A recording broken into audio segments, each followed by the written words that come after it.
குழந்தை போல நடப்பதென்ன சுவாமி மலையிலே, தீ கொழுந்து போல சிவப்பதென்ன திருச்செந்தூரிலே.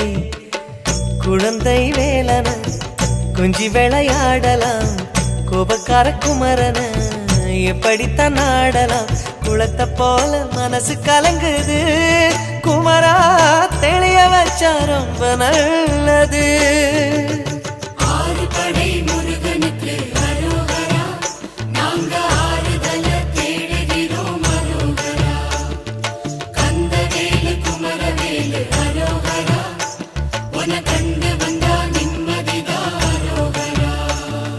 பழனியிலே சந்நியாசி, தணிகையிலே சம்சாரி, ஓம் கணக்கு புரியலையே முருகா, ஓம் கணக்கு புரியலையே முருகா.